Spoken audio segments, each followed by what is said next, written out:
Okay, welcome everybody. Welcome to another weekly market analysis session. Myself, Gavin, Pannu, and Pedro. Pedro has joined us as well in this session. It is we're starting a new month from tomorrow, so it is the 31st of October.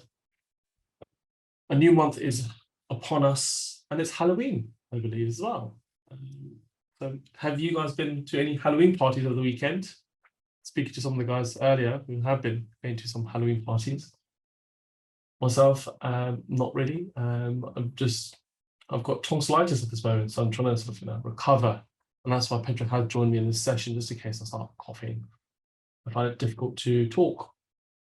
Okay, so let's have a look at the markets. Okay, so where do I begin? So I've come to. Can you see my screen, Pedro? Can you confirm that you can see my screen? Yes. Great. Okay. So, like I said, tomorrow begins a new month, the month of November.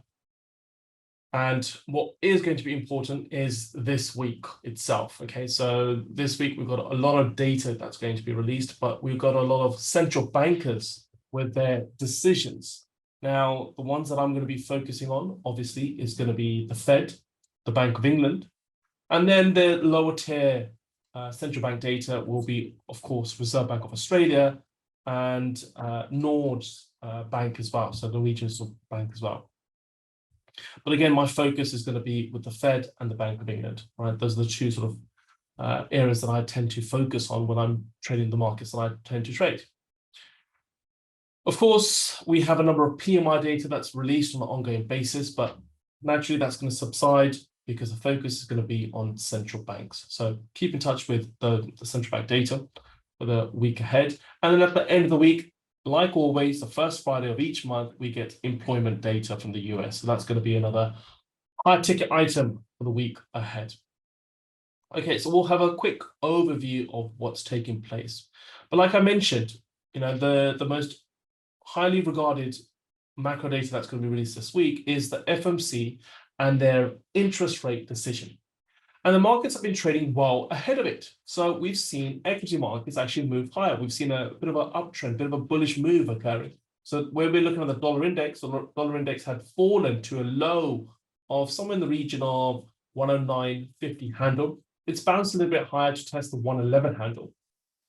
But if I just shift my screen to the equity markets, screen 3, we'll come over and focus on the benchmark, the S&P 500.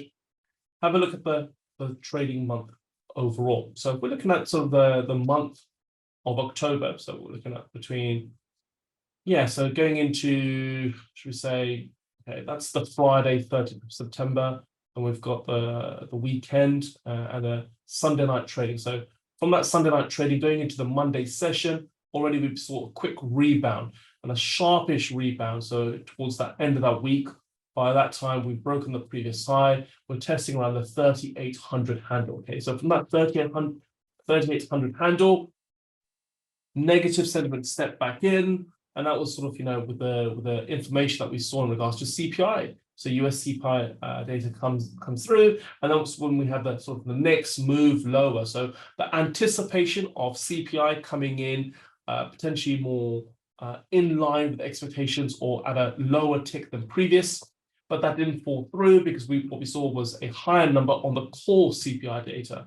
And that's where we saw that flash move back below down to sort of test the 3,500, but then it quickly whipsawed back up to those highs again.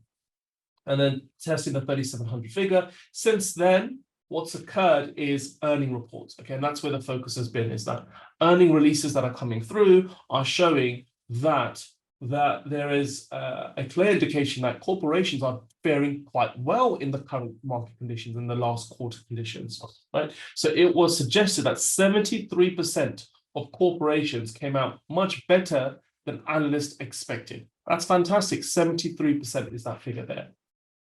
And that's led to a boisterous or bullish move, shall we say, right? So we've gone on to test around the region of 3,900 handle. Okay, so the 3,900 handle. So, like I mentioned in my previous week market analysis, there is a divergence now, what we're seeing. yes, earnings seasons is in focus for markets and the participants who are trading the markets. And they're seen this as a bullish tone, and they are seeing that being played out in the market. So clearly, that's what's being priced in, is that, hang on, markets are actually doing, or corporations are doing quite well in the current market conditions, even though that we've got high inflation, we've got all these sort of geopolitical concerns, but still corporations are still performing and they're robust. But this is the divergence. But at the same time, we're seeing US yields are rising at the same time, whether it's from the short to the long dated, right? The short dated ones are rising greater than the long dated, and that's where we've seen the inversion take place, right?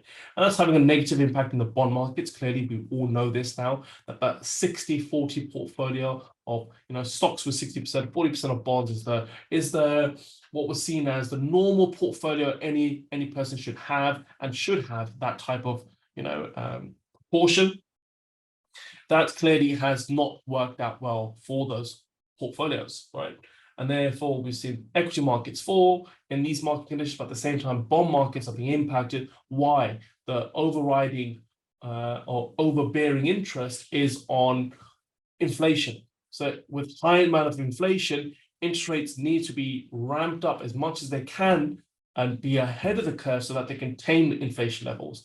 But even though we're seeing interest rates rise such an aggressive amount in a short period of time that we've not seen the likes of in many of the rate hiking cycles previously, that's still not having a really hammering impact on the inflation levels. Yes, we've seen it stabilize, or shall we say tweak and maybe consolidate, but some of the core CPI came in higher.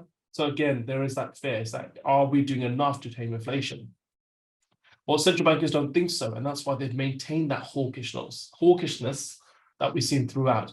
In the previous week, what we did see is the Bank of Canada. The Bank of Canada did raise rates by 50 basis points, so they went up by 0.5%. But at the same time, their rhetoric was more dovish. So we are starting to see a few central banks possibly begin to turn a little bit more dovish because of the market conditions that they're seeing ahead of themselves, right?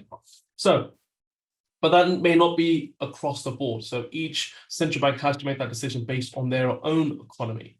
Now, with the Federal Reserve, we are likely to see them raise rates, right? We know that the probability of them raising rates is at the high end, okay? That's been what's been to a degree priced in as we start to see now the dollar begin to rise. Let me shift my screen back to the dollar. Oh, I'll just stop share, come back over to that. Okay, so as mentioned, so yeah, so the high correlation is between, you can see, is the US 10-year yield as well as the dollar index. Okay, so when we see a fall in the 10-year yield, at the same time, we're going to see a fall in the dollar index. But when we start to see a move higher in the 10-year yield, that's when we see the beginning of a reversal in the dollar index. So there's a high correlation with the yield and the dollar index. And that's why you need to be aware of what's taking place with yields. And the question is this: there is a renewed hope of a dovish Fed. Yeah. But will this hope get dashed again by Chairman Powell? We will know, obviously, in the upcoming meeting. And that's what we're considering. We're not the market is not looking to price in, okay, if the Federal Reserve raises rates, that's that's negative. That's going to have this impact or that impact. No, they don't care about this actual data itself that's being released. The view for them is on the forward guidance. What we want to hear from Chairman Powell and co, should we say, is the fact that they may begin to pivot or give us some dovish rhetoric. Do we all know what I mean by dovish and hawkish? Okay, that's sort of another key point there as well. Hopefully you guys do know, but I will just quickly remind you. Now, hawkish and dovish is assessing the tonality of the individual speaker. Okay, and what we're regarding from that tonality is, are they taking an aggressive stance, or are they taking a more accommodative stance? Okay, a hawkish stance is seen as, we will continue to raise rates going forward. Okay, if that's the scenario, that's seen as hawkish.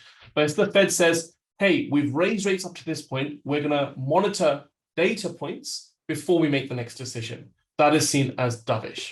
Do you see the point there? Yep. So what is seen as more of an aggressive stance or a more accommodative stance? And that's what we're looking to assess in the upcoming meeting. Now, that's what we're suggesting now, is the Federal Reserve are going to begin to pivot. Now, it's a little bit early. It's a bit of a hindsight to really tell if that's the case. We'll have to wait and see.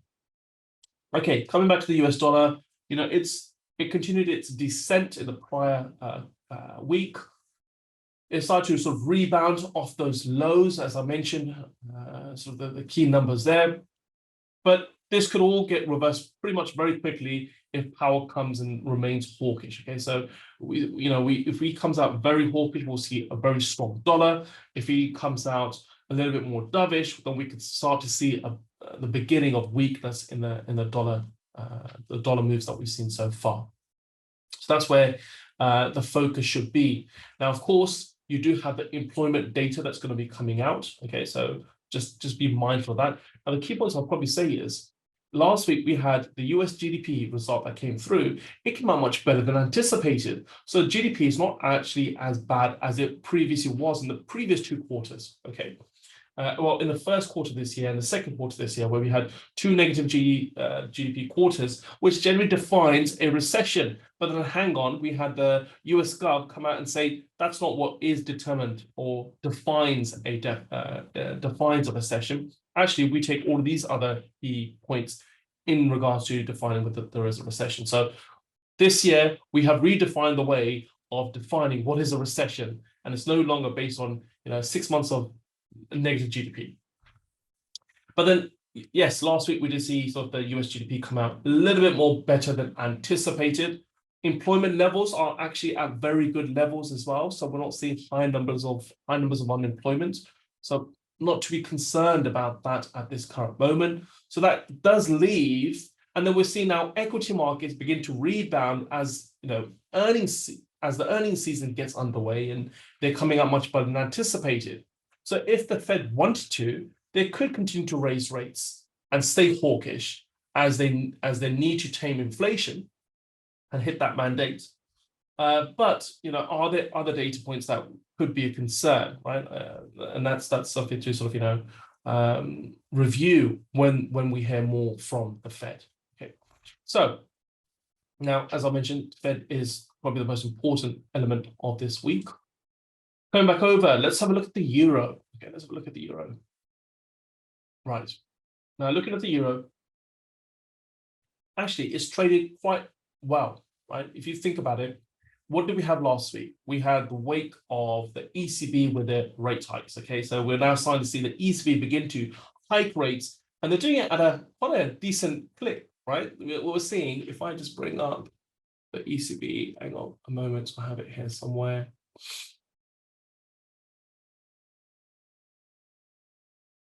Make sure you guys can see my screen, guys.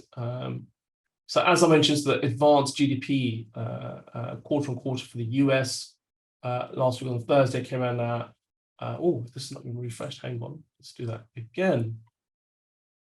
Not today. Let's go to last week.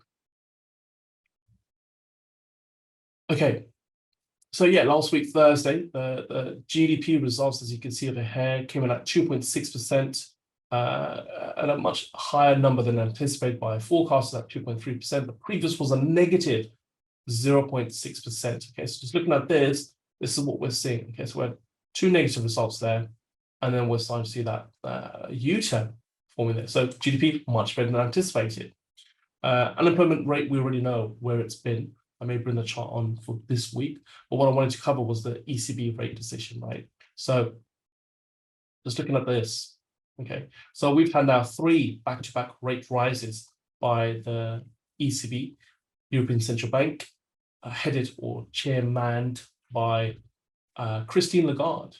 Now, the first one was a small clip at the point, so we had a 50 basis point rate hike, and then thereafter, subsequent 75 basis point rate hikes that we've seen so far. Okay, now, as I mentioned, the outlook for rates remain to the upside. Okay, so where we're seeing other central banks have been doing this for some time, they've now recorded 6, 7 consecutive rate hikes. We've only seen 3 rate hikes taking place from the ECB, so it's likely that they will continue on this path. Okay, now the outlook does remain more to the upside, as I mentioned, because Lagarde is likely to follow through with continuation of rate rises. But I do think she may be impacted, or the ECB may be impacted, if the Federal Reserve begin to shift. So if the Federal Reserve begins to become a little bit more dovish, I may think that the ECB could quickly U-turn from this hawkish stance that they've taken place and maintain a more dovish outlook based on data points. Okay, so that's the tricky part with the ECB, is knowing that ECB are very likely to shift based on what's happening from a global macro standpoint. Okay, they're the last to react, and they will shift very quickly if needs be. So, yeah, just be mindful of that in regards to the euro. But the euro is still faring quite well. Okay, where we had euro at one point, way below parity. Okay, so it got to a level of the spot 95.40 handle, rebounded back up to the parity level, then sort of tested back to sort of a new region low, and then back above most recently, and now it's trading just below parity. So yes, we broke through the parity level. We could see maybe a bit of a dip taking place before we see the next leg higher.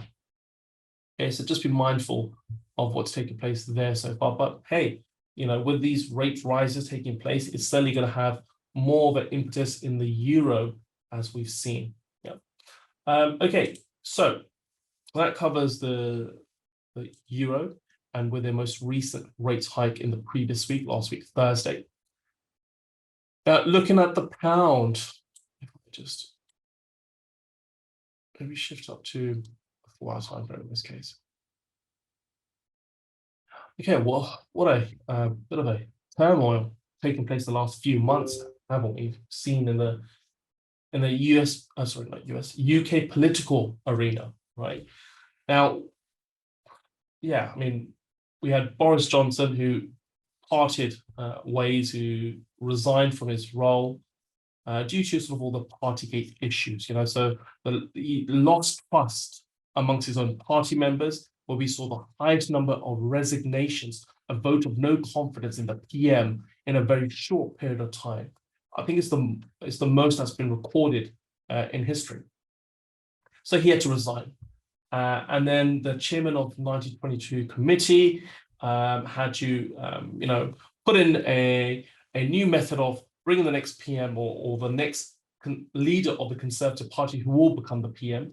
And they had this, we had a group of 10 individuals that went down to 5, then went down to 2, which was between Liz Truss and Rishi Sunak, and then that played out for a month. I think it was around a month that took place. And it was early September, I think it was the 5th of September, that we had Liz Truss that was voted in by only Conservative voters, only Conservative members, or Conservative members, not voters, Conservative members.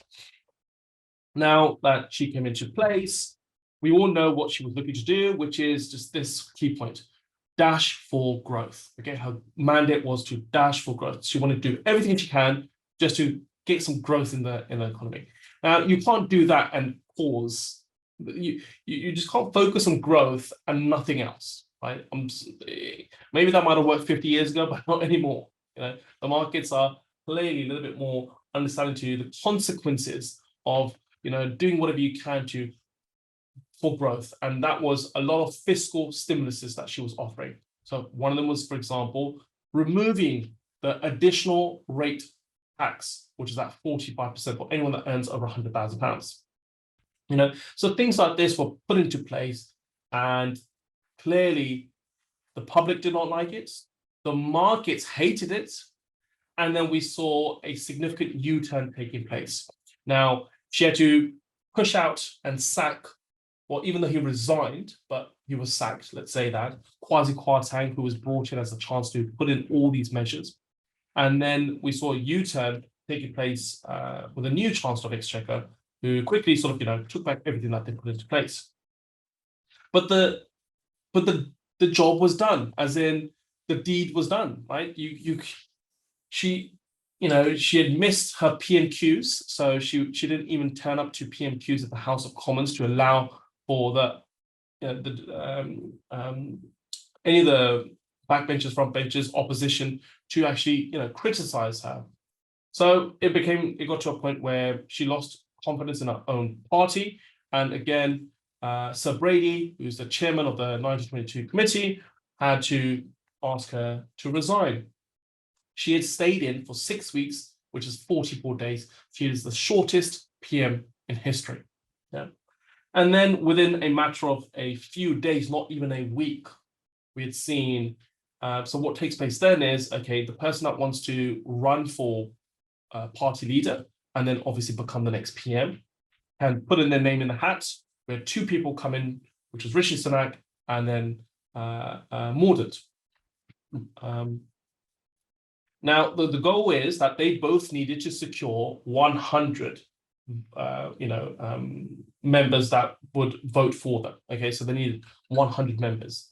And it was quickly established that we saw Rishi Sunak go over that weekend, go to from 0 through to around 90, 95. And then he did secure the 100, whereas Penny Mordaunt was unable to secure, I believe, not even 25. I think at one point it was just at 25. But even though her party stated, or her team stated that she had close to 90. But then she pulled out the race. And then on the Monday, it was confirmed that he would be the Conservative Party member last week. This is last week, Monday.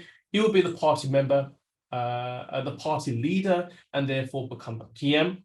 And because previously Prince Charles, who's now King Charles III, he was not anywhere. He wasn't at Buckingham Palace. They had to wait for him to arrive so that he can have his audience for the PM to instate the new PM. Okay, and that means that took place last week, Tuesday, the next day.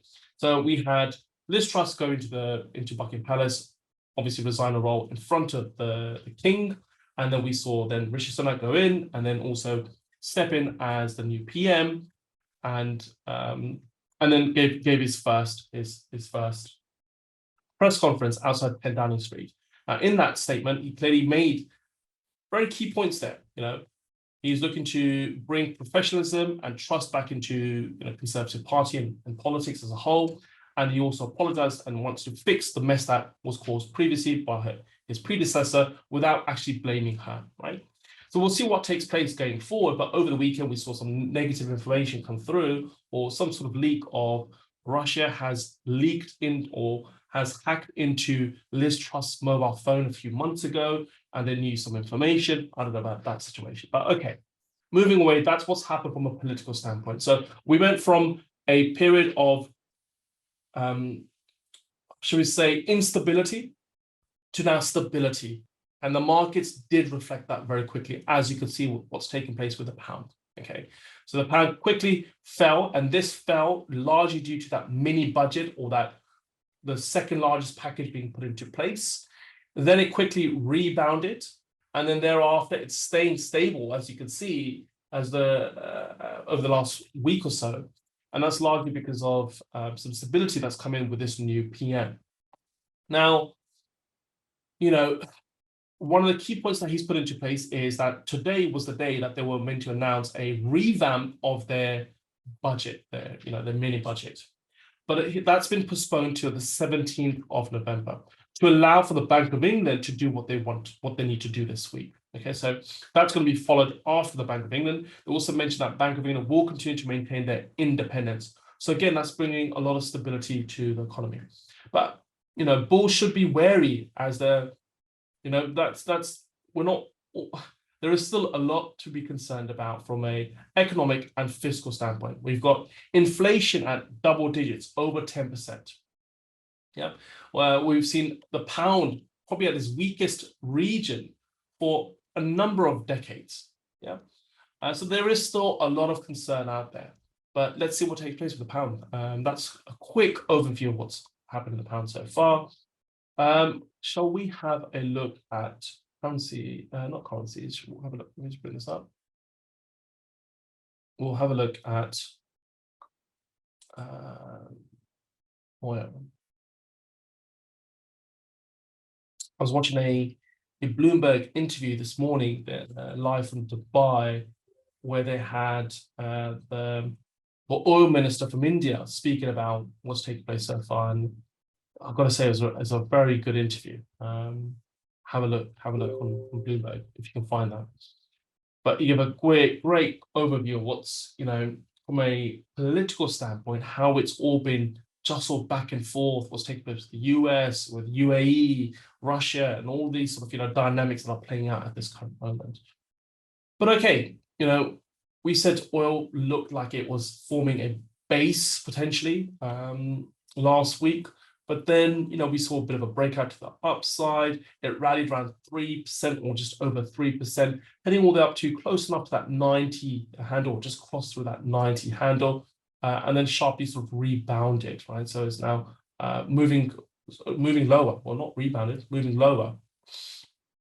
Now, it's the goal for the UAE is to keep the market up and the price of the barrel of oil up, but not elevated. That's the sort of key point there, right? We know that they've reduced their production levels, right, by 2 million barrels per day.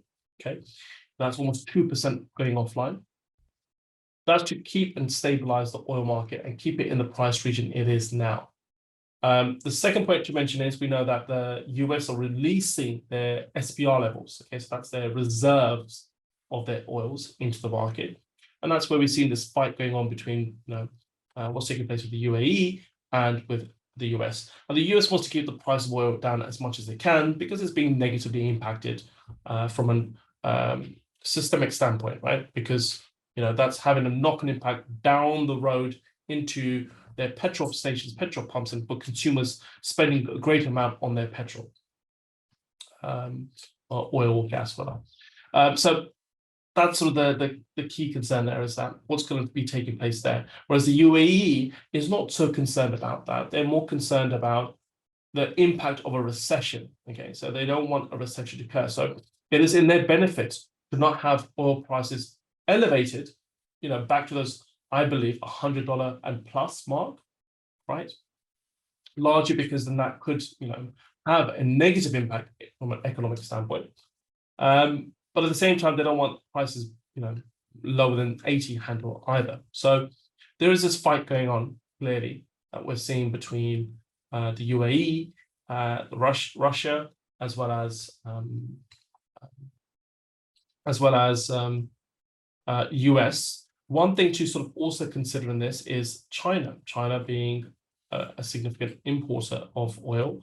Now, if there are any cases of COVID outbreaks that we've heard from over the weekend, that there's some potential cases that are occurring, and they have this very draconian way of handling COVID cases. So with just a few COVID cases, they would block off the entire city, if needs be, back into a restrictive state, right, to just minimize the impact of COVID. Now, there are a lot of things that can be said about that. Is that going too far? Or is there information that's been hidden from us that we don't know about, that's actually there's a great amount of severity that's occurred with COVID cases that we don't know about? Don't know. It's all hypothetical. But the fact being is we have to go based on what they've done evidently previously. Okay, so the fact that if there is more COVID cases that come through, we could see a much larger amount of restriction. Again, that's going to have an impact on the demand of oil, which could have a move lower. And that's what we're seeing so far. We're seeing the price of oil beginning to move lower, and that's largely because of that news around COVID in China again. Looking at gold, let's look at gold too. Refresh. Okay, so precious metals haven't had a decent year so far. Yeah, it's not been a great year to date for them. Whether you look at gold or silver. And even sort of looking at end of last week, we saw a bit of a significant sell-off occurring as well, right? So the move lower that we've seen, breaking those prior lows there as well. So it's back below 1650. It's trading at 1640 or 1639 at this current moment. again, a hawkish Fed could easily cause gold to break its big support level again, right? Move lower again, right? And that big support level is sort of this region here, around the 116.17 to around the 114 mark, I believe. It's around, yeah, so 114 to 116. Yeah, so 1617 to 1614, right? That region there. And that's sort of the next key support level, is that, are we going to see Fed maintain that hawkishness, right? And we see, obviously, you know, gold is priced in dollars, so dollar strength coming through, then you're going to see that correlated with gold and gold going down. Right? Are we seeing the next leg move lower, right? So yes, there is more bearish sentiment if we see a hawkish Fed. But again, as I mentioned, if we see that pivot, a rise in interest rates, but a press conference dovish tone, right? Now that could give some hope to gold bugs, shall we say, right? Gold bugs out there. But yes, it's not been a great year to date trading gold, given to where we are now. But technically, we're in a very strong downtrend. We're now moving lower, breaking the prior low. We're looking to go into test of 1617 to 1614 handle, potentially. Look at the 4-hour time frame over here. Okay, yeah, so those are sort of the key points there. We can have a look at cryptos as well. We can have a look at cryptos. Okay, so altcoins have outperformed Bitcoin in the previous week, right? So we saw altcoins outperform Bitcoin in the previous week. Last week was a great week if you think about it, right? So, at the beginning of the week, I think, it was around the 18,000 or just shy of 19,000 at the beginning of the previous week.